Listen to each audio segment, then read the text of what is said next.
Good morning. Good morning. Humility makes one teachable. Gentleness makes one peaceable. These are the words of Matshona Delawago, a Canadian-based philosopher and author. Humility makes one teachable. Gentleness makes one peaceable. Welcome to a place of humility and gentleness this morning. My name is Mary Van Valen, and I serve on your Sunday Services Committee. Today's service explores the idea of gentleness being strength and taking courage. Ralph Stockman says, "Nothing is so strong as gentleness. Nothing is so gentle as real strength." We would love to gently welcome any guests or recent visitors, or folks who haven't been here for a long time. If you're comfortable, please stand and let us know who you are. Good morning, I'm Paul Eaton. I was here a long time ago. Good to be back. Yes, and we owe it to Paul that we have the extension that includes the RE rooms. Any other guests or visitors? I'm Lisa, Mrs. Franklin, and we watch services online for a while. Oh, welcome. We're so glad you came. This month's theme is courage. You showed courage. Thanks. Good morning, my name is Helen. It's my first time. Oh, welcome. We're so glad you came out. Yes. Hi, my name is Leslie, and I'm here with Peter, my husband, and we're from Minneapolis, Minnesota, and visiting for the first time. Great. We're so glad you came. Thank you. Any others? All right. Courage is a thing. It's my first time. Welcome. Thank you. So there are yellow mugs in the social hall at coffee time, and if you use one of those, people will love to chat with you because we get so excited about new people coming. So please use one. As a part of the heart of this community, we share our joys and concerns. Please print your joys or concerns in the book there and light a candle. Joys and concerns can also be submitted through a link in the flash before 9 on Sundays. These will be read by Reverend Alex a little later in the service, and you may feel free again to light a candle at any time during the service. So that this space remains quiet and focused, please turn off any devices you might have with you, and we thank you for that. Charlie Chaplin says, "We think too much and we think too little. More than machinery, we need humanity. More than cleverness, we need kindness and gentleness."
Whoever you are and wherever you are on life's journey, you are welcome here this morning.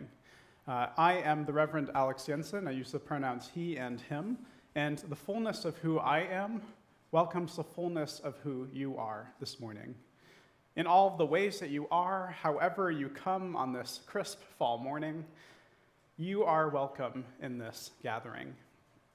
If you are gay or queer, if you are transgender or non-binary, if you find that you don't fit in with the confines of language or labels, you don't need to be any other person than yourself this morning.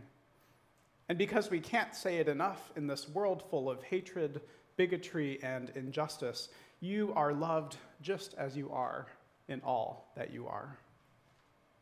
Welcome to this congregation and welcome to church this morning. I invite you to settle in, to rest for a while, and to feel the coziness envelop you as you hear these opening words. We whose journeys are always beginning, we whose mission always awaits us, we whose visions are bent on loving, we gather together here. We gather as a community drawn together out of common need, each bringing our own set of treasures and dreams. We gather together seeking meaning, yearning to understand life in all of its dimensions, as it challenges and expands, as it burdens and it consoles and heals. We gather with tenderness, the kind of tenderness that only can be born from knowing human capabilities, as well as human imperfections. We gather wanting certainty and having none, but we are wakeful to possibilities. We gather then, unbounded but close. We gather thirsting. We gather drawn to one another and for our love of living. And so come, let us worship now together. We pause for a moment in our service to recognize these lands on which we have now gathered, to hearken to generations who have come before us, whose cultures have endured, despite violence and erasure. We hold space now for the Anishinaabe, who are the Ojibwe and Odawa in our region, whose sacred medicines of sweetgrass, cedar, sage, and tobacco we raise now in this birch bark basket, to remind us of our role in healing these past wounds. We also light our chalice this morning, the symbol of Unitarian Universalism, and a flame of the fire of life and passion within each human being. Might we light this, or I'll read these words as Jacqueline comes forward to light our chalice this morning. Thank you, Jacqueline.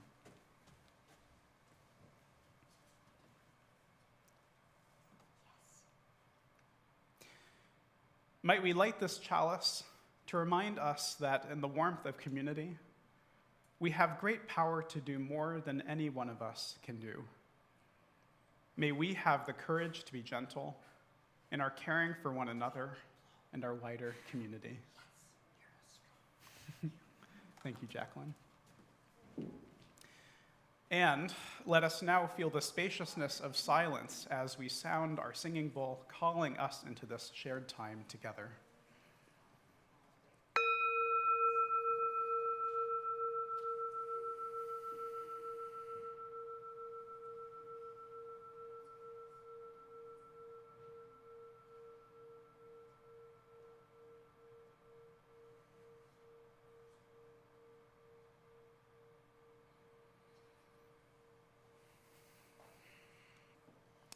Let us remain seated this time for our opening hymn, number 1002, Comfort Me, found in your teal hymnals. The lyrics are also up on the screen as we have a few folks from our vocal ensemble to lead us in singing.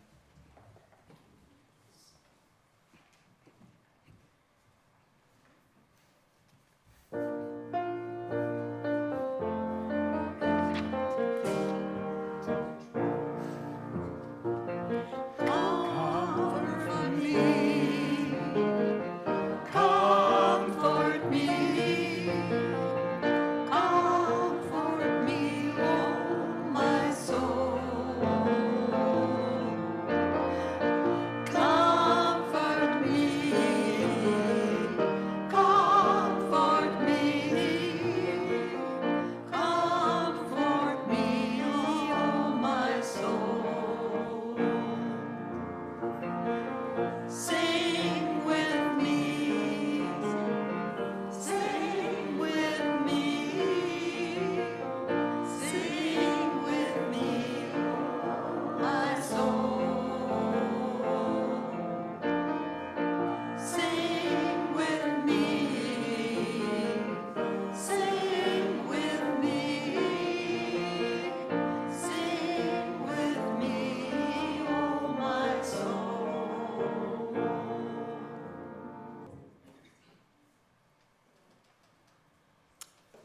In the spirit of caring, we will now take the offering. The basket has two sides, one for the stewardship of this congregation and the other for needs in our wider community. You may also give by sending a check, donating on our website, or using the app on your phone.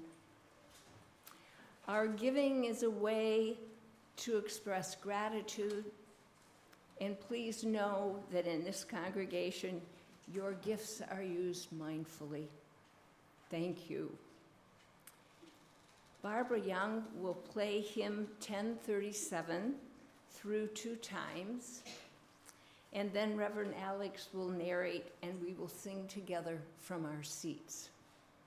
The offering will be taken. Thank you.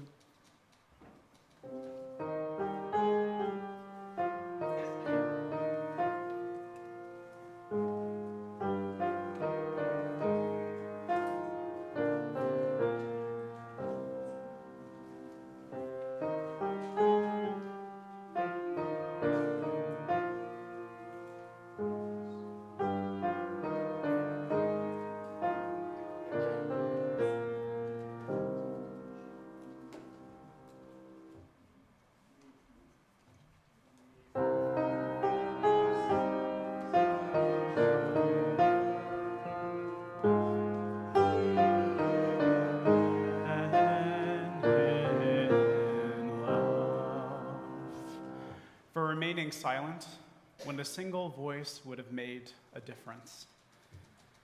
We forgive ourselves and each other. We begin again in love. For each time that our fears have made us rigid and inaccessible. We forgive ourselves and each other.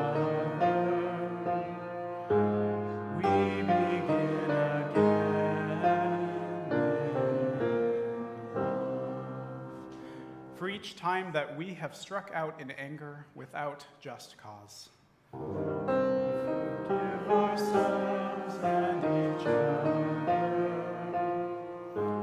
We begin again in love. For each time that our greed has blinded us to the needs of others. We hurt ourselves and each other. We begin again in love. For the selfishness which sets us apart and alone. We forgive ourselves and each other. We begin again in love. For falling short of the admonitions of the Spirit, we forgive ourselves and each other. We begin again in love. For losing sight of our unity, we forgive ourselves and each other. We begin again in love. For those and for so many acts, both evident and subtle, which have fueled the illusion of separateness. We forgive ourselves and each other. We begin again in love.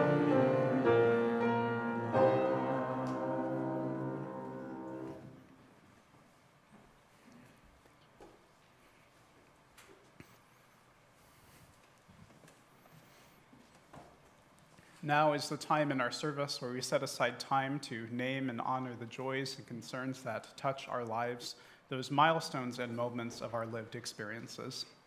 I will be sharing some of those joys and concerns that have been lifted up for us to hold on our hearts as we are gathered. If you have a joy or a concern that's a bit too tender to share with us in our service, I invite you either, as you feel moved, to come forward to light a candle off to the side here, to reach out to a member of our congregational care team. I see Barb here is wearing the stole of the congregational care team, or simply feel held in the love of this community as you are surrounded in all of the care that abides here. None of us is ever meant to travel life's journey alone. And so this is what has been offered up for us to hold on our hearts. From Chris Walter, lots of joy and happiness for celebrating Rick Walter's 78th birthday this Wednesday, October 5th, as fall begins, his mother's absolute favorite time of the year. From Margaret Wozniak, so much fun to celebrate Doug's 80th birthday yesterday. From Sarah, happy birthday, hubby.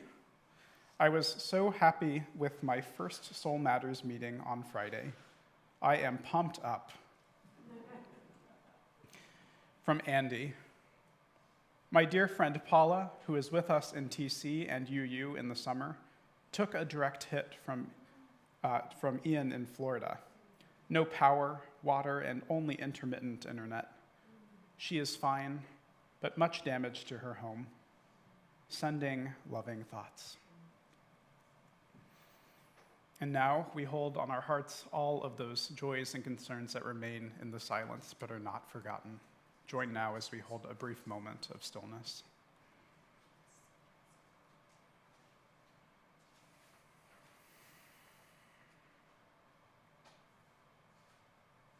And now we open the space for some more silence to pray and meditate on the admonitions and moments and things that we're holding on our own hearts.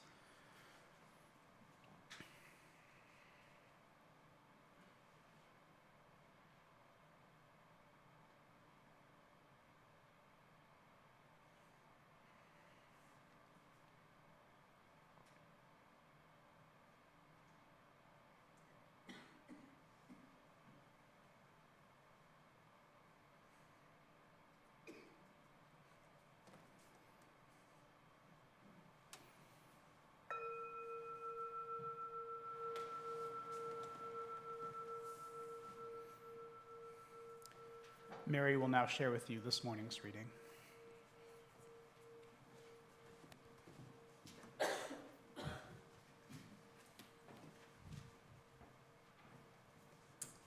Our reading this morning is an excerpt from a sermon on Yom Kippur by the Reverend Dr. Kathleen Hepler. In the sermon, Hepler names the fragility of being human. We are so fragile. Every human being is fragile, some less than others considering their station in life materially or in some other seemingly big life ways, but all can change for anyone in a moment, just around the corner, on a day like any other day. It is the time of Yom Kippur in the Jewish tradition, of a time of atonement. It is no frivolous play on words to call it a time of at-one-ment. In this time of turning, in this season of changing colors, the religious response is to turn towards that which knows a oneness in life.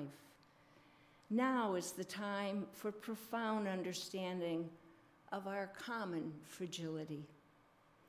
Every human being on the planet has this in common. Any safety felt in power or ideals or wealth or things or health, all temporary. No one is exempt, and this can bind us in God's compassion. We are all inherently worthy of great potential toward good.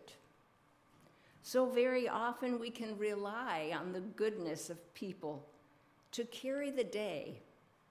We rely so much on the good intentions of others in order to navigate our lives. So often people are good. So often they are more than good. Heroic. I cannot fathom such heroic goodness, but love makes it so. So very often we can rely on the loving goodness of people. It is a time of at-one-ment.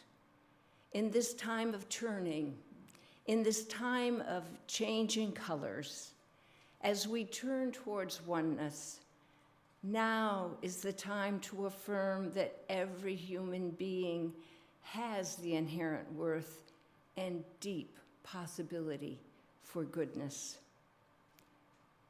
We can all be severed from our own goodness, from God, from unity. Fear and war and poverty and misuse of power and profit not aligned with fairness and humility. It is a time of at-one-ment. In this time of turning, in this season of changing colors, as we yearn to understand what oneness means in this mutilated world, let us say in great humility that we can all be severed from our own goodness, from God, from unity. In my opinion, healing begins with humility. The groaning world asks for us to humbly see the whole world with eyes of compassionate wisdom and daring creativity, and seek to walk a loving global path. It is not an easy path, but it humbly holds itself before us because it knows how beautifully fragile humanity is and how precious and riven with saving goodness. Amazing.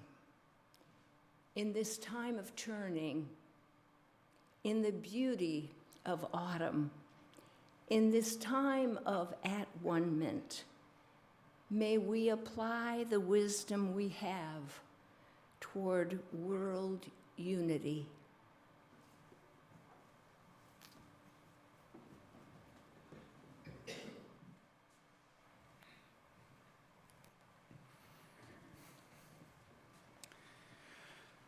How many of you have ever been really, really mad? And I'm not just talking about annoyed or upset. I mean angry, bright, red in the face, M-A-D, mad. Anyone? Am I the only one? All right, I see some hands out there. While I often don't get so worked up, there are times when I felt really angry. One recent example of this, you're going to laugh at me a little bit, was when I was swimming at the YMCA over the summer. Virtually every lane of the pool occupied. I felt fortunate to find one of the last lanes that were there open, where there wasn't already somebody else swimming.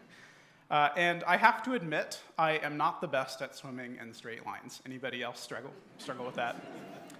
So even with my goggles on, looking down at the water, the fuzzy black lane stripe there beneath the water, I still often will find myself swerving or drifting. And in addition, I tend to like to take my time to swim, to allow myself to really experience swimming as this soothing, meditative type of experience. And this tends to not be so much of an issue. I'm usually able to stay in my lane, in one of the lap lanes, pretty square on, and kind of swim and go at my own pace. Though everything gets complicated when you add an additional person. Now, I'm not opposed to sharing. I understand it's something that we all have to do from time to time, especially in a shared swimming pool with limited lanes. Though as I rested at the end of the lane, pausing to breathe and drink some water, I was surprised when, out of all the other swimmers and lanes, my lane was picked as by a fast swimmer who wanted to share with me. "Is it okay if we split the lane half and half?" she said to me. I seemed to be the only one that she could even get the attention of, as so many others were simply going down and back in their lanes and not even bothering to look up out of the water. And as we swam in each of our halves, I felt pained with my toes and fingers running into the hard plastic lane lines, a sign that I was drifting yet again. I found myself increasingly self-conscious as she would jet past and wade around me to complete my lap. I really wanted to make sure that I didn't run into her. And over time, I felt more and more upset. I was swimming in this angry feeling, this relaxing moment of exercise and meditation that was anything but relaxing or meditative for me. And it wasn't until about halfway through that I took a moment to gain some perspective on the issue, saying to myself, wait a minute here. Why is it that you're getting so upset? Why is this making you so angry? I realized that I was actually the one in the wrong who was getting so worked up, that I blamed this person for sharing when that's a totally reasonable thing to do in a shared pool. And I also realized that I was in the wrong with myself, that I was angry more that I couldn't keep up with a fast pace to stay out of her way, that I kept running into those darn lane lines, and that I wasn't able to focus on breathing or meditating as I usually am able. And I realized that I needed to be gentler with both myself and with this person who was just trying to get her swim in for the day. That I needed to be more in my heart than in my head about this whole experience. So on this Sunday before the arrival of Yom Kippur this Tuesday, we are delving into this theme of courage as it meets gentleness. Some of you might have even noticed this beautiful ark sitting right behind me from the Jewish congregation who also meets in our space. This is the time of the holiest days in Judaism. And at this holiest day of the year, Yom Kippur is traditionally a time of introspection and repentance, of looking inward at our lives for when we've made mistakes or we've fallen short of the people that we hope or want to be. Last year, we explored Yom Kippur with a new understanding of the word sin for Unitarian Universalists. Some of you might remember that sermon. An idea that sin, while a challenging and foreign word to many of us, simply boils down to missing the mark and committing and recommitting ourselves to try again and again to better live out our covenants and commitments. So this year, I invite us to go deeper with what's really at stake at admitting our faults, of the bravery it takes to admit when we're wrong or we've messed up, of the gentleness we need to have with not only ourselves, but also with others if we truly want to make up for the times that we've made mistakes in our lives or relationships. You see, we can't get to that point of reconciliation or making amends if we find ourselves still caught up with what we've done or that thing that we've failed to do. When we're caught in that place of judgment, either of ourselves or of others, we're not able to be mindful of how our actions have affected others, or even how we've totally got it wrong with our own perceptions. We can feel hurt or misunderstood, sometimes angry, bright red in the face, frustrated. But if we're too caught up in either what we or others have done wrong, we don't remain mindful to our connectedness, to our common oneness. This is spoken through the reading that Mary shared with you at Atonement, and you'll notice that this is a play on the word atonement. A common thing all of us human beings share is our fragility. We might revise one of our commonly sung hymns to say, "We are a fragile, angry people." Amen? We are a fragile, angry people. Not only are we fragile in a physical sense, but truly in an emotional and spiritual sense. Our spirits and egos are fragile at times with how quickly we can get caught up in the moment. How easy it is for us to be upset at that rude person who is swerving and cutting us off in traffic. How self-righteous we can feel about wanting to show others just how really wrong they are. I know that there are some of you who have tailgated or driven aggressively because of our ability to get so worked up in the moment. And our reading impacts us further by explaining how at times we can lose sight of this oneness, this connectedness that we all inherently share. As the Reverend Dr. Kathleen Hepler writes, we can all be severed from our own goodness, from God, from unity, Healing begins with humility. The groaning world asks us to humbly see the whole world with the eyes of compassionate wisdom and daring creativity. In other words, we all fall short of the goodness that we aspire to do in the world from time to time. We can all be swept up in the ways that we ourselves or someone else could have done something better. And what's missing is a sense of humility, a courageous gentleness that allows us to put down the sword and shield, to put away our sharp words and our passive-aggressive actions in order to truly see our unity. In my case, the humility and courage to admit that my own ego got the better of me in that lap pool, that my fragile self was too absorbed in what she was doing wrong to see or admit that I was actually the one in the wrong. The moment that we are able to get there, we're able to open ourselves to at-one-ment, to working through differences and the times when we miss the mark, rather than hoarding these on our hearts like these hot coals, where we're the ones that actually only get burned. What happens when we can abandon our need to be right, to be perfect, to be higher than thou?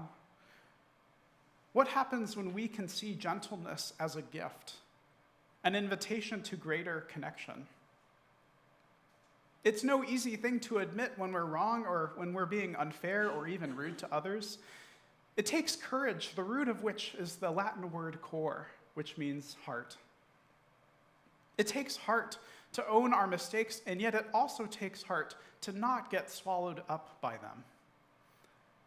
We live in a society and a world where it seems that gentleness itself is not the gold standard.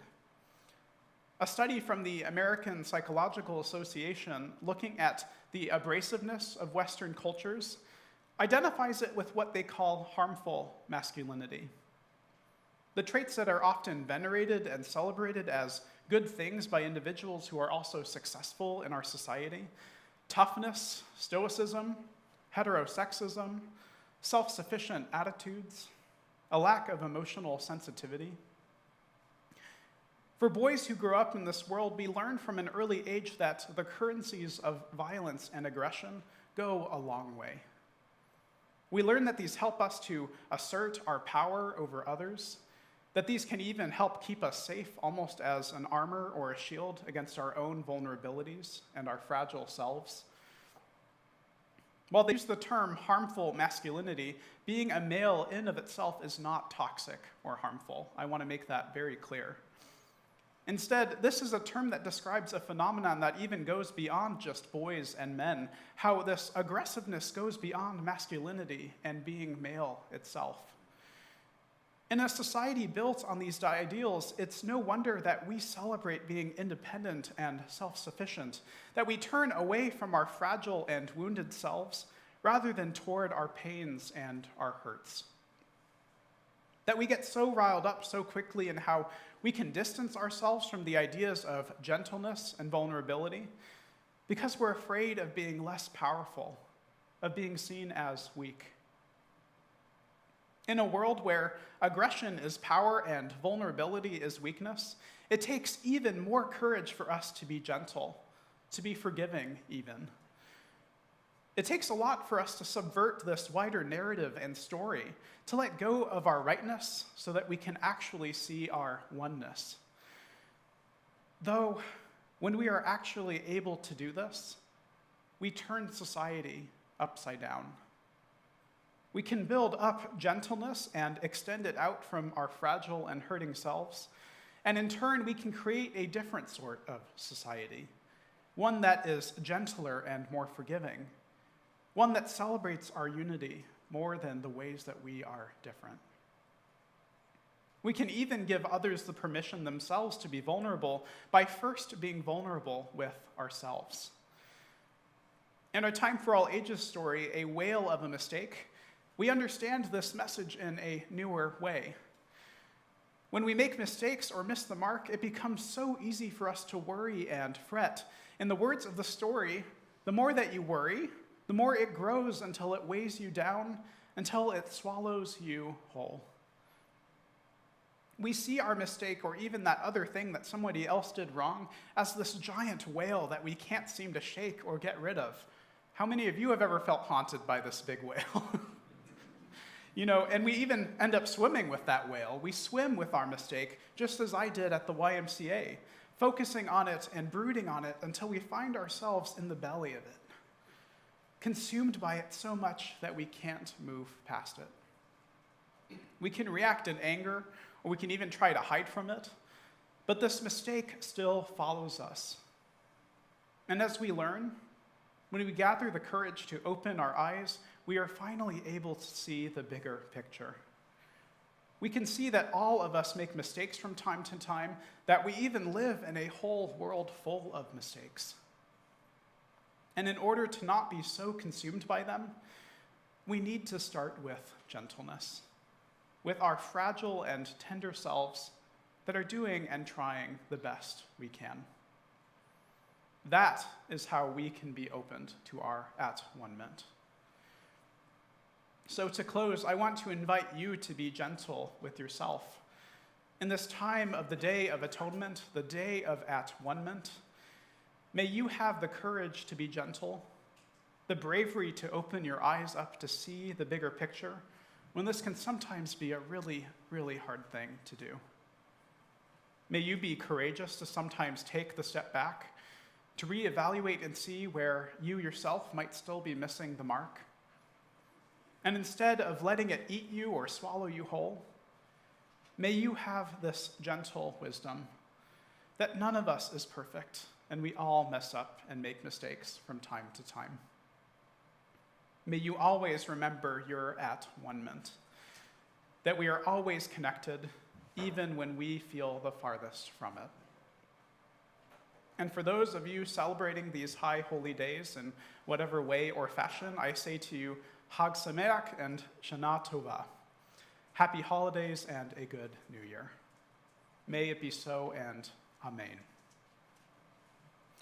I invite you now to please rise in body or in spirit as we join in singing our closing hymn in our gray hymnals, number 131, Love Will Guide Us. The lyrics will also be up on the screen.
In this time of turning, in the beauty of this autumn, as we extinguish this flame, we invite you to let the warmth of being guided by love make gentle your heart.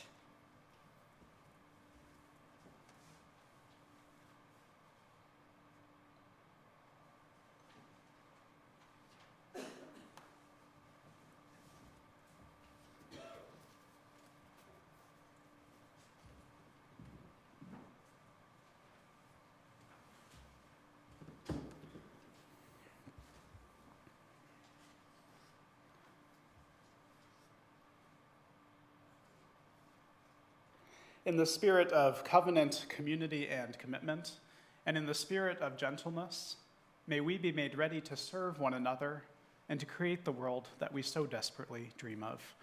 Go in peace, all. Thank you for coming this Sunday. Go in peace and amen. And we now invite you to stay for a time of fellowship following our service. A reminder to grab a yellow mug if you're new to us and you'd like to be surrounded in the love that abides here. If you're also interested in learning more about Safe Harbor, there is going to be an opportunity for Q&A following our service here in the sanctuary, just a brief moment, maybe 5 or 10 minutes.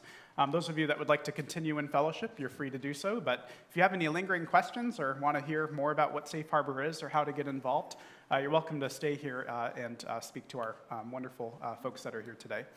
So go in peace and grow in love.